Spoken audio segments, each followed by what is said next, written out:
And when you wish upon a star, makes no difference who you are. Each week as you enter this timeless land, one of these many worlds will open to you. Frontierland. Tall tales and true from the legendary past.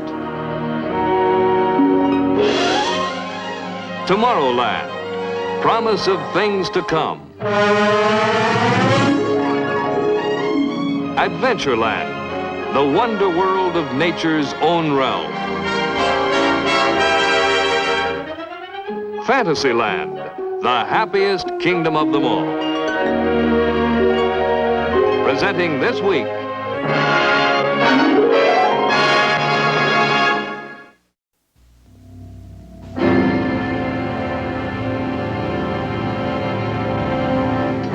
many years ago, a prophetic writer and engineer told of the genius of one man who discovered the very power of the universe and harnessed it to propel his ship 20,000 leagues under the sea. But the hero of that story was afraid to let this power fall into the hands of an immature mankind. And so he chose rather to destroy his own work.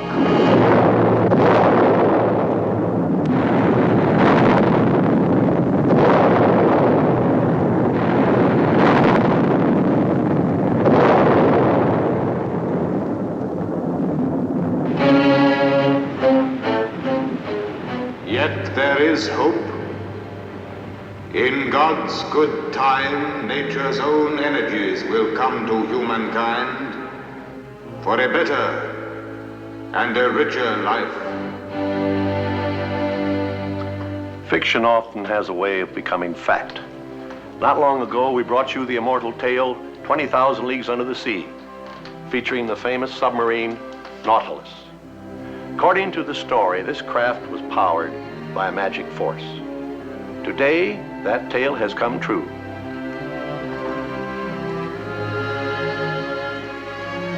This is a model of the real Nautilus, the world's first atom-powered ship. It's the first example of the useful power of the atom that will drive the machines of our atomic age. The atom is our future. It is a subject everyone wants to understand. So we felt it was the most important topic for a Tomorrowland program. In fact, we considered it so important that we embarked on several atomic projects. For one, we made plans to build an exhibit at Disneyland that will show you atomic energy in action. Now, our atomic projects here at the studio are twofold. We prepared this program and also a book so that we could tell you this important story in full detail. Both grew together. We gave them the same title, and many of the illustrations appear in both. As you can see, we found ourselves deep in the field of nuclear physics. Of course, we don't pretend to be scientists. We're storytellers. So we combine the tools of our trade with the knowledge of experts. We added a nationally known scientist to our staff to head our new science department. His first assignment was to write the book on the atom and to help us in developing this program. And here to tell you the story of our friend the atom is the author of our book, Dr. HEINZ HABER. As we developed our story of the atom, we made an amazing discovery. We had a science story, but suddenly we realized that it was almost like a fairy tale. By a strange coincidence, our story turned out to be like the old fable from the Arabian Nights, the fisherman and the genie. This tale tells of an age-old wish of man, a wish to be the master of a mighty genie that does his bidding. There was once an old fisherman who lived in great poverty. One day, after casting his net many times, he happened to pull ashore a brazen vessel.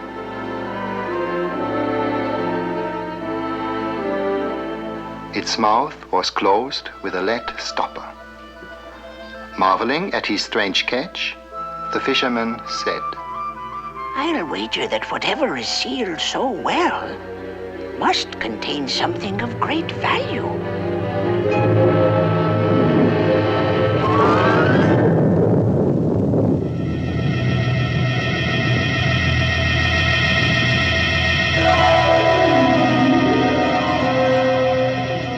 Know that presently thou wilt have to die. Heaven forbid! Or at least tell me why. As I lay imprisoned in that tiny jar for many centuries, my anger grew and grew until I swore in my heart that my liberator should perish. What a cruel trick fate hath dealt me. Trick? Oh, genie, since thou art determined upon my death, grant me this one last question. Well?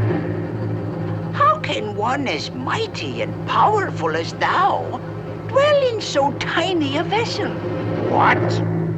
Thou dost not believe me? Not till I have seen it done can I believe it. Watch then.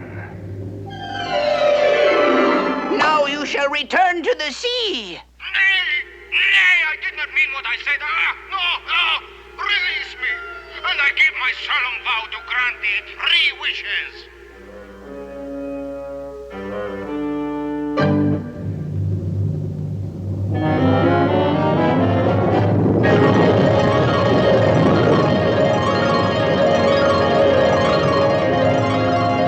Strangely enough, our story is like that fable, come true through science. We are like the fishermen. For centuries, we have been casting our net into the sea of the great unknown in search of knowledge. And finally, we found a vessel. And like the one in the fable, it contains a genie. A genie hidden in the atoms of this metal, uranium. Let me show you. This is a Geiger counter. It tells us that the genie is here, imprisoned in these atoms.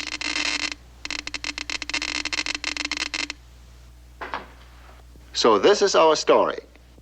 How the vessel was discovered, how the genie was liberated, how he first threatened to kill, and how he was finally harnessed to grant us 3 wishes. Our story begins in ancient Greece in 400 BC. At that time, man firmly believed that all things were composed of 4 basic elements: earth, air, water, and fire. But Democritus, a philosopher of that era, thought that these elements could be divided into smaller particles. In fact, he even gave them their name, atomos, which means indivisible. I crumbled this earth to soil, and in turn crumbled this soil to dust. Now, if I could reduce this dust into its smallest particles, these would be atoms. This beach appears to be a solid carpet, but on closer inspection, we see that it is made of millions of grains of sand.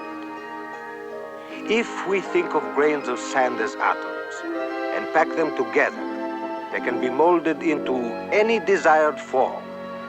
So it is in this way nature uses these tiny particles, these atoms, to build all things: the earth, water, air, and fire.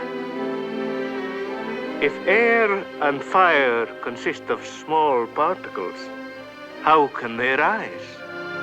They would fall to the earth like a shower of pebbles. The man who disagreed with Democritus was Aristotle, a famous Greek philosopher. His philosophy shaped the thinking of man for the next 2,000 years. And so the idea of the atom was lost.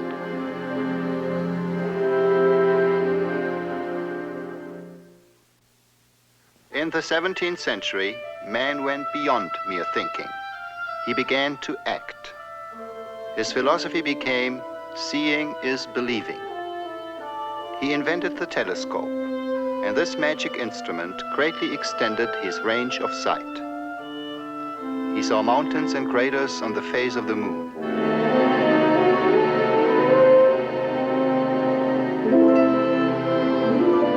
He found that the planet Venus also showed faces just like our moon, and that Jupiter has moons of its own. He saw for the first time the reddish disk of Mars and the beautiful rings of Saturn.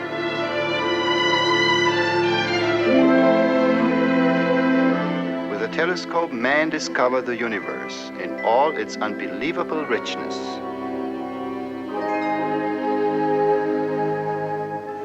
At about the same time, a second powerful instrument was invented, the microscope.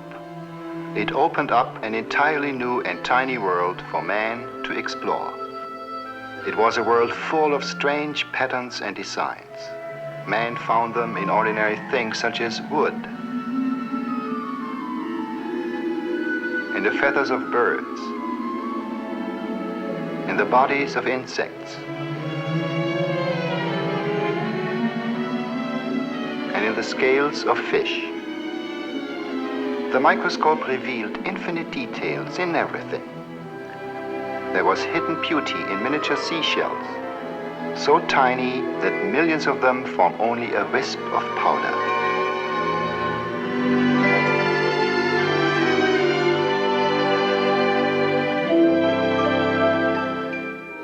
Even a single drop of pond water revealed forms of life never before seen.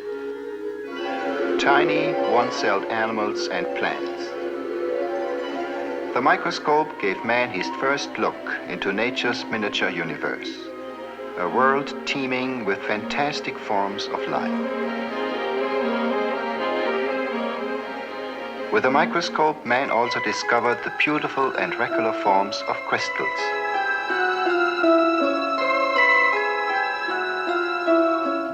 He marveled at the delicate shapes of snowflakes. In thousands, no two are alike. In the regular shapes of crystals lay hidden the secret of the atom's existence. Of course, the microscope doesn't show atoms. They are much too small for that. But it made man aware that everything he saw and discovered must be composed of something still smaller. One of the first men to explore nature's tiny realm was John Dalton, an English chemist. This was early in the 19th century. It was he who revived the idea of the atom. I believe Democritus was right. All things are made of atoms. Take copper, for instance. My drawings show how the atoms group together. They are like little, hard, indestructible balls, with some unknown force acting between them. When the atoms pack together, layer upon layer, millions upon millions, then they build a tiny crystal. And when the crystals combine, they form the copper metal we are so familiar with.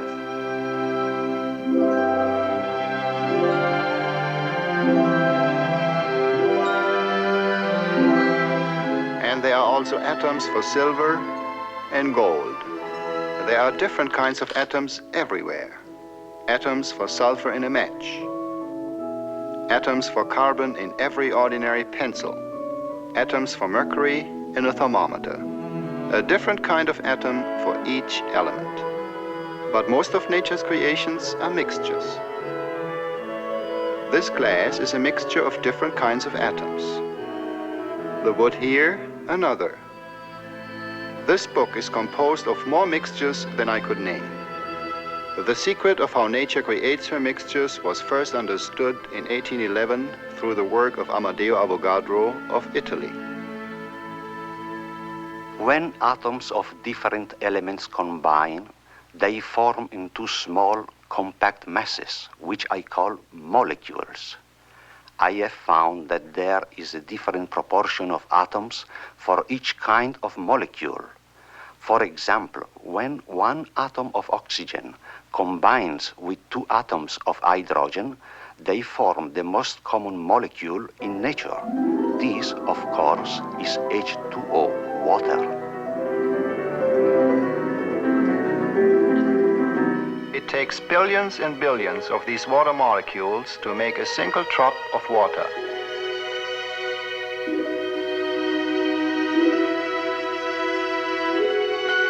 They are so tiny that they cannot be seen even through the most powerful microscope.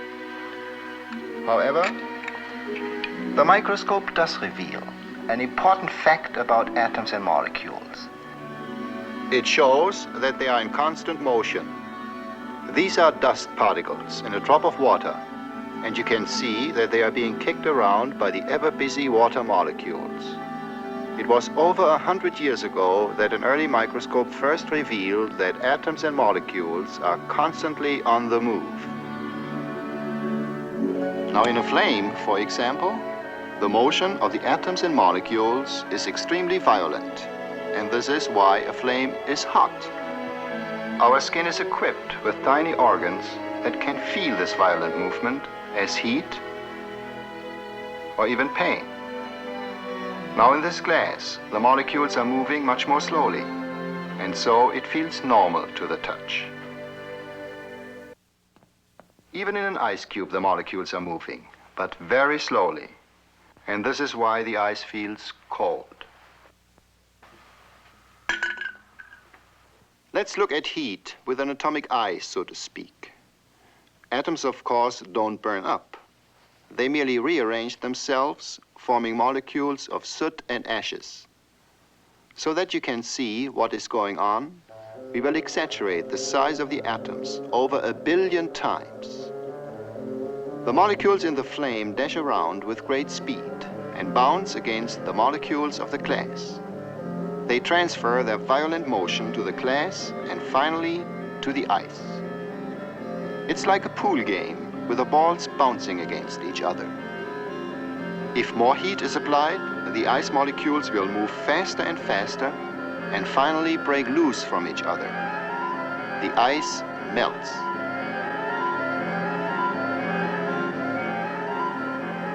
As the movement becomes more violent, the water begins to boil. The molecules are kicked away from the surface as steam. In hot steam, they're dashing around with great force, enough force to bounce the lid of the jar.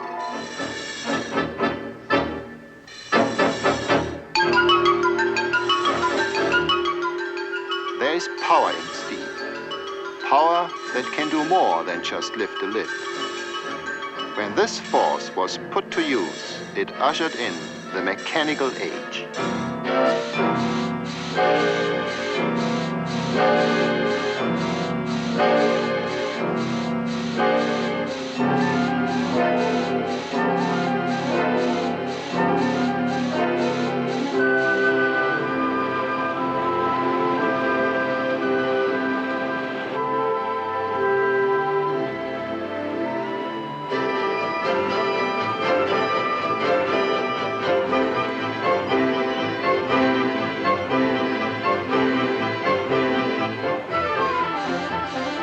It was the power of steam that turned our generators to produce electric power.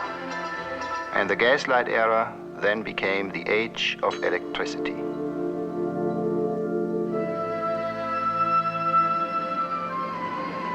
True, steam was a mighty servant, but it was a hungry servant. It had to be fed constantly, and satisfying its hunger cut deep into our precious resources of coal and oil. Man had not yet found the genie of our story. In fact, he hadn't even found the vessel in which the genie was imprisoned. The year was 1896. Again, in search of knowledge, the net was cast into the sea of the unknown, and like in our fable, a catch was made, an accidental catch. The discovery was made by Henri Becquerel, a French scientist.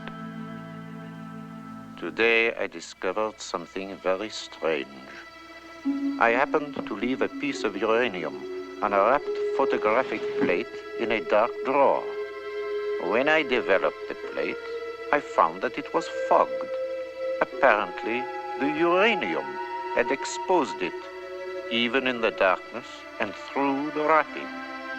This uranium, it seems to possess some mysterious activity and give off some type of radiation all by itself. C'est extraordinaire. Becquerel had discovered radioactivity. Pierre and Marie Curie, two other French scientists, were greatly intrigued by this strange phenomenon.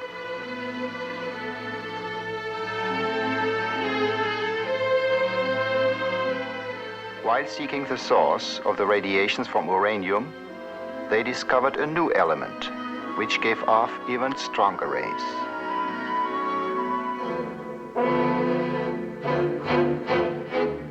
Look, our new element. How radiant it is. It even glows in the dark. We should call it radium. Radium turned out to be a mysterious source of energy. This remarkable element would go on radiating like an endlessly flowing spring. This was against all laws of science known at that time. How could this tiny mass contain so much energy? This mystery shook the very foundations of science. It was finally understood in 1905 when Albert Einstein discovered an important new law. His theory showed that every mass contains a tremendous amount of energy. E stands for energy, M for mass, and c squared is the speed of light multiplied by itself. Now, c squared is a very great number. And so, if multiplied by even a small mass, the result will be a very great amount of energy. This is a cold scientific explanation, but its deep meaning can be easily understood through our fable. Einstein, like the fisherman, found that a mighty force was contained in a small vessel.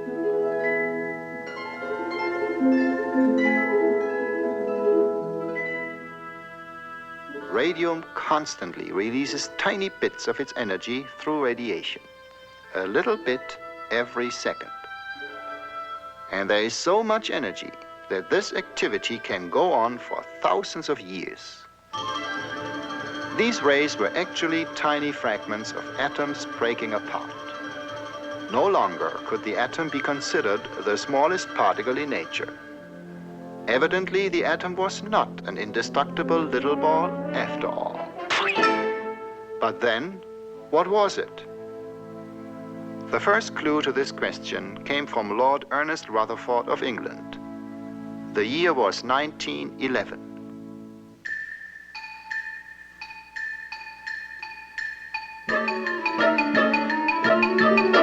Today, I used the fast-flying fragments of radium as tools to probe into the atom. I placed a small sample of radium inside a solid lead block. The lead absorbed all the rays except those that were allowed to escape through a small opening in the block. One might say it was a sort of atomic gun. To make the ray bullets visible, I used a fluorescent screen. For a target, I chose a very thin leaf of gold. But to my surprise, the bullets from my atomic gun passed right through the gold leaf as though it wasn't there. It was like shooting at a ghost. This was truly amazing because the gold leaf was a solid wall, 2,000 atoms thick.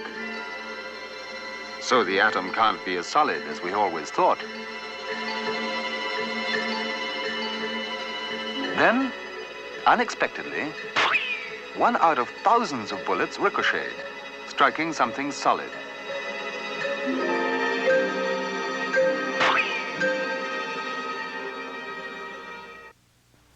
I can only conclude, then, the atom is mostly empty space, like a cloud or shell.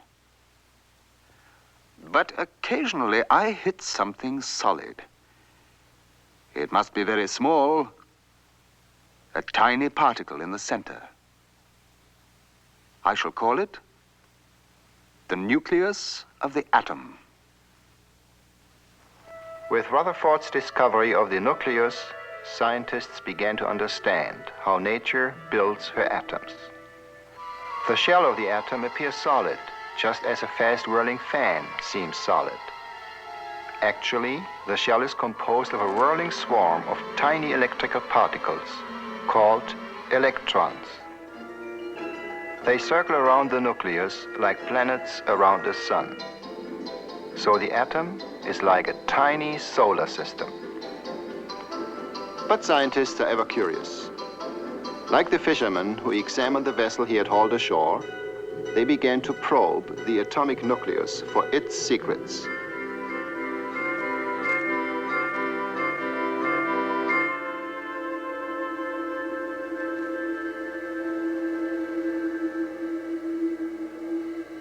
They found that it was composed of small particles electrically charged. They called them protons, which means primary particles. Later, to the great surprise of science, other strange particles were discovered in the nucleus. They had no electrical charge. They were neutral, and so they were called neutrons. At last, the mystery of the atom structure was solved.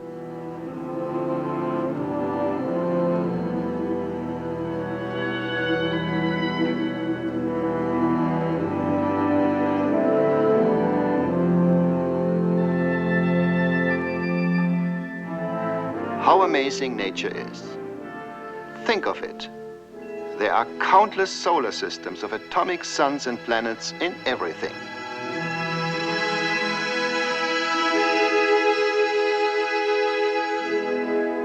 There's a whole universe in the tip of a pencil.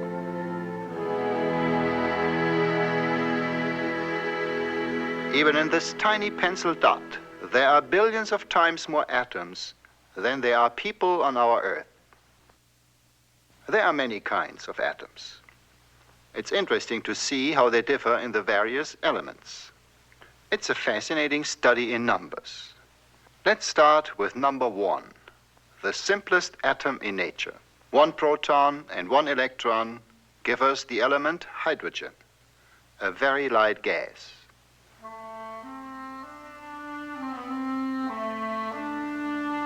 Nature always keeps an electrical balance in her atoms. So, if the nucleus has 2 protons, it will also have 2 circling electrons. This makes an atom of helium. There are also neutrons in the nucleus that add to its weight. And so, by simple addition, nature builds the atoms of all her elements. 6 protons and 6 electrons and some neutrons for carbon.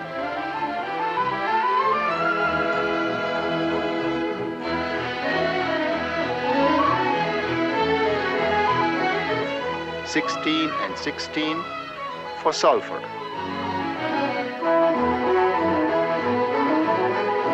26 iron.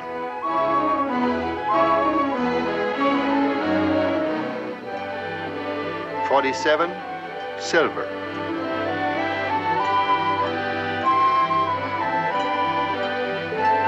79 gold.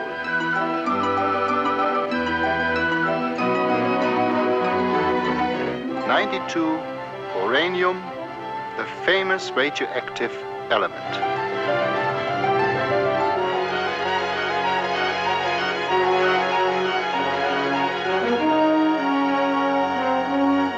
Here, nature has crowded so many protons and neutrons into the nucleus that it becomes unstable. Finally, it throws out a small fragment, and in this way, radioactive rays are born. These rays cannot be seen, heard, or felt. The Geiger counter is used to detect their presence. It gives off audible clicks when the rays pass through it. And there is another instrument which even makes the rays visible to the naked eye. This special device is called a cloud chamber. It contains a tiny bit of radium which gives off a constant shower of atomic fragments. Of course, the fragments themselves are much too small to be seen, but you can now see their trails. Each new vapor trail shows that another atom has thrown off a fragment. Each atom does this only once in its entire life, but there are so many atoms that this activity is going on almost endlessly.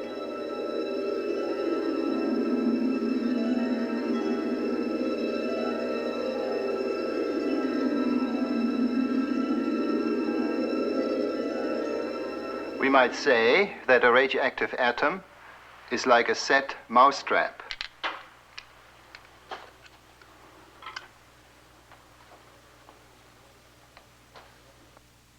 Both contain energy.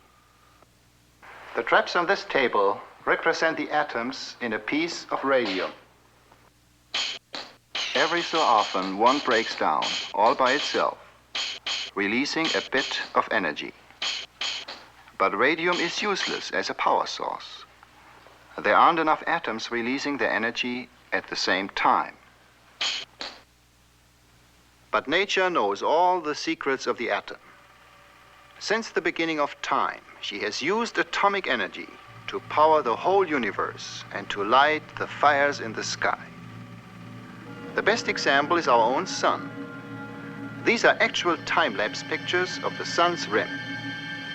That vast display of energy comes from an atomic fire raging deep in the core of the sun.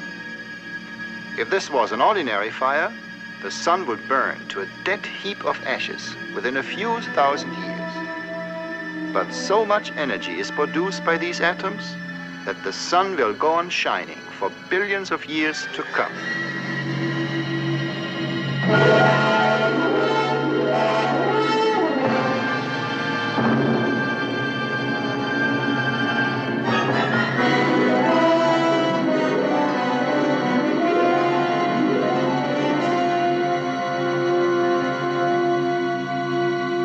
For a long time, nature alone knew how to open the vessel that contained this mighty force.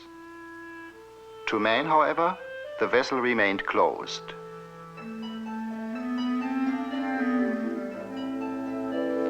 Finally, he discovered the secret of how to open the vessel himself. The fisherman used his knife, and man, too, found a tool that broke the seal. The year was 1938. The place, Berlin, Germany. The leading character, that strange metal, called uranium. Again, it turned out to be the star of a sensational scientific discovery.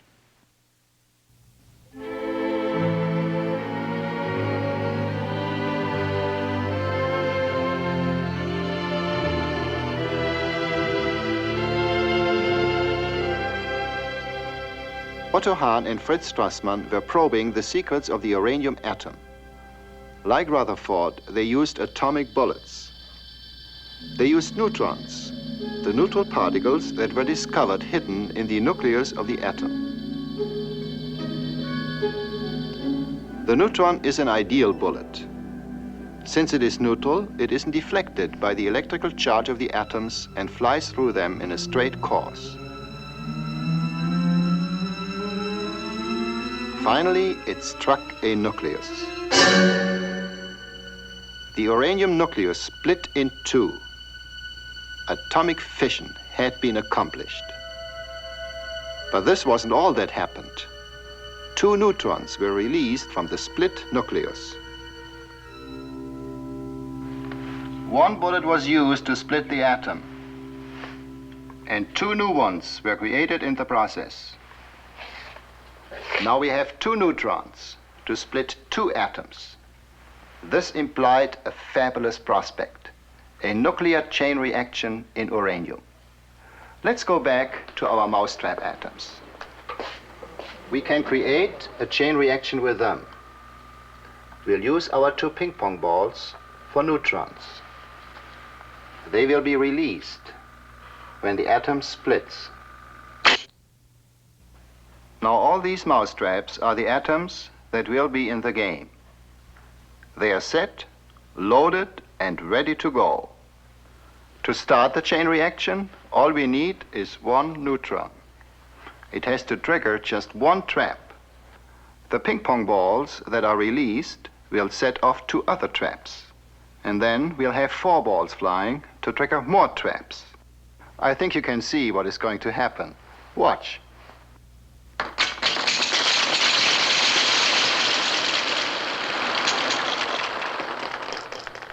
An atomic chain reaction works in exactly the same way. 1 neutron is enough to start it.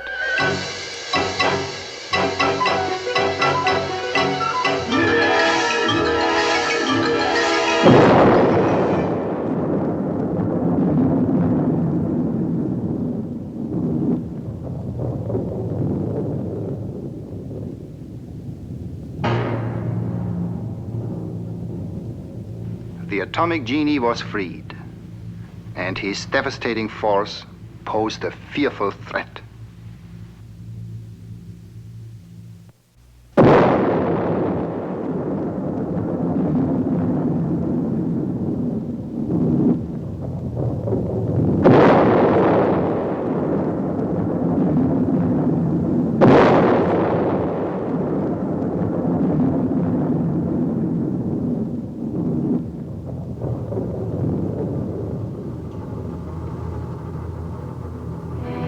The world was deeply shocked by the first atomic explosion. We all wondered if atomic energy had better remained a secret forever. We are like the fisherman. When he first beheld the frightful form of the genie, he too wished that he had never found the vessel. Know that presently thou wilt have to die.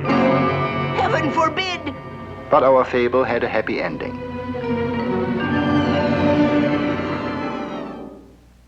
The fisherman had his means of making a friend of his enemy. And fortunately, science has its way of doing the same thing. An atomic blast is more than a threat. It is also a regretful waste of heat and radiation. To make this energy useful, the explosion must be slowed down. Let me show you what I mean. Our mousetrap explosion can be slowed down with the aid of a slow-motion camera.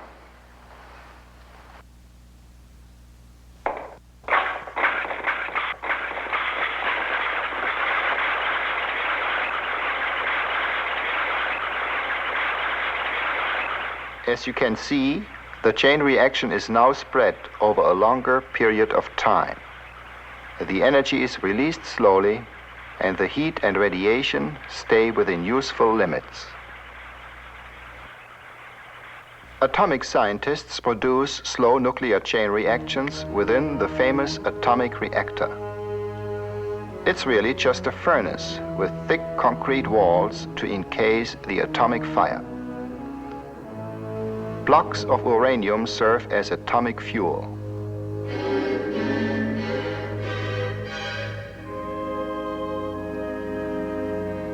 To slow down the chain reaction, control rods that absorb neutrons are inserted in the blocks.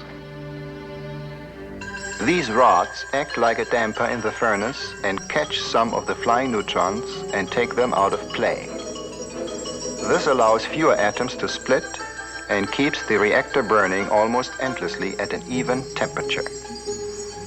With the chain reaction thus under control, the mighty atom can be put to use. The heat is picked up by a liquid that is piped through the hot core of the reactor. The heated liquid is then run through a boiler where it produces an almost endless stream of hot steam. Steam for power. But there's more than heat. The atomic reactor has the magic power to make many ordinary materials radioactive. If, for example, a piece of iron is exposed to the shower of neutrons inside a reactor, the iron atoms pick up extra neutrons and become radioactive.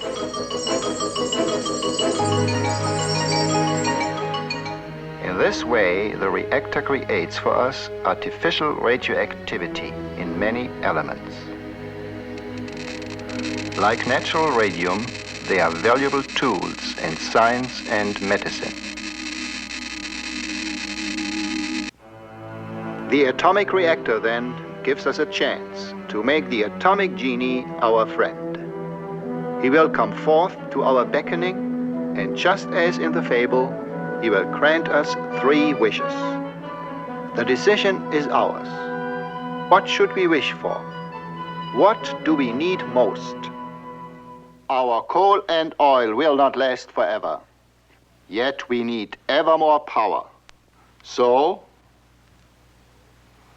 for the growth of our civilization, our first wish shall be for power. Here with my right hand I give you the magic fire of the atom. It is yours. The atomic fire is an almost endless source of heat. We can use it in power stations for producing electricity. Electric power of our modern civilization.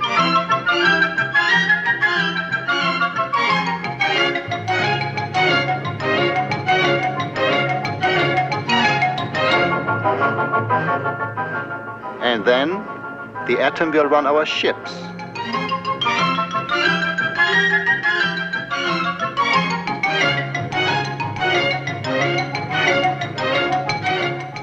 And of course, the atomic submarine already exists.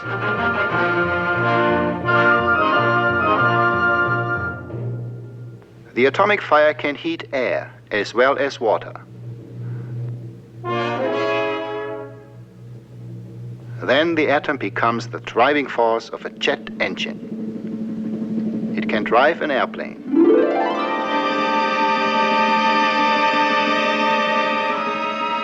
An airplane that circles the world many times without ever landing for fuel. And eventually the atom will help us to cast off the shackles of gravity and fly through the vast reaches of outer space. Here we are, burning up our coal and oil only to produce power. But now we have a new source of power. Clean, silent, plentiful. Coal and oil can now be saved for better things. We can use them for making plastics, dyes, textiles, and drugs. Mankind has ever suffered from hunger and disease. So our second wish shall be for food and health. With this hand, I give you a source of beneficial rays. They are magic tools for research that will help you to create food and to cure diseases. Magic tools, indeed they are, these radioactive rays. For example, an ordinary needle can be made radioactive.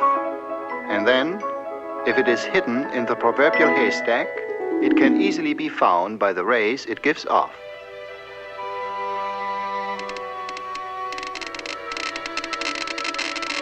Like this needle, all radioactive materials can be traced by their telltale rays. With radioactive chemicals, we can now literally watch how plants grow, and we can trace plant nourishments from soil to fruit. In this way, science will help to produce bigger and richer crops.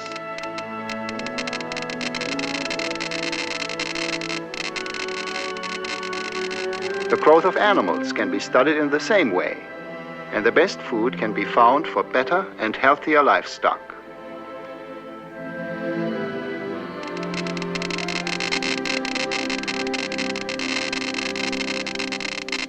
So the atom creates more food for our ever-growing population.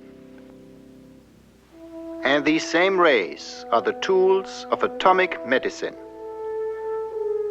Radioactive sodium, for example, is used for timing the flow of blood through the living human body. It is injected into the arm, and then a Geiger counter will record how long it takes to reach the heart. This is a great help in recognizing heart conditions.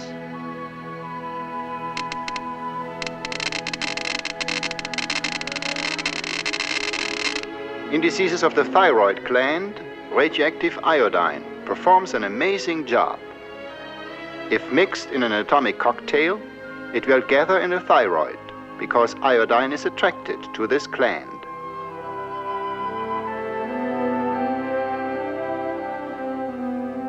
A special Geiger counter then automatically traces an accurate picture of the thyroid, showing its size and location and how fast it collects the iodine.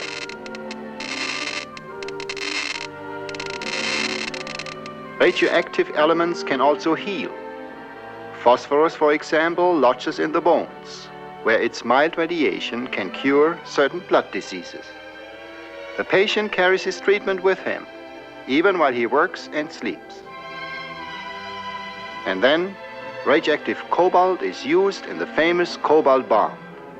But this bomb is a friendly one that is used in hospitals for fighting that dread disease, cancer. And there is left to us the third and last wish. It is an important choice. Many legends tell of how wishers made an unwise choice and how their last wish destroyed the benefits of the first two.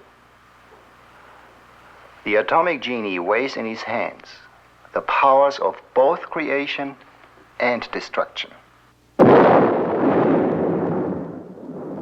As yet, the world has reason to fear those destructive powers.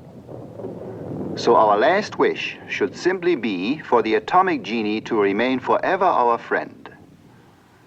We have inherited a wealth of knowledge from the great thinkers of the past.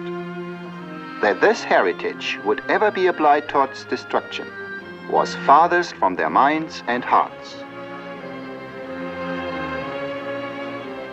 It lies in our own hands to make wise use of the atomic treasures. Then the magic touch of the genie will spread throughout the world, and he will grant the gifts of science to all mankind.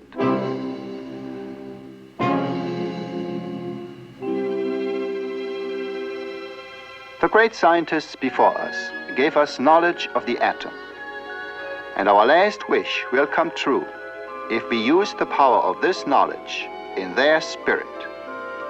Then the atom will become truly our friend.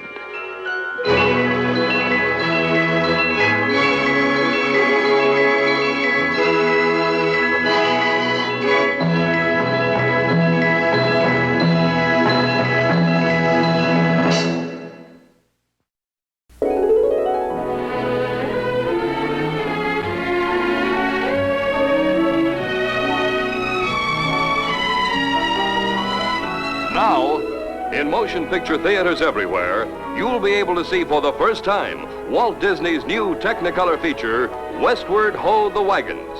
It's a new and different outdoor drama telling the exciting story of the covered wagon families fighting their way west, told against a background of spectacular scenic beauty in CinemaScope and Technicolor. Westward Ho the Wagons. Now, you and your family can see this exciting motion picture entertainment in a theater or drive-in nearby. Look in your newspaper for theater names and showtimes. This has been an ABC Television Network film presentation.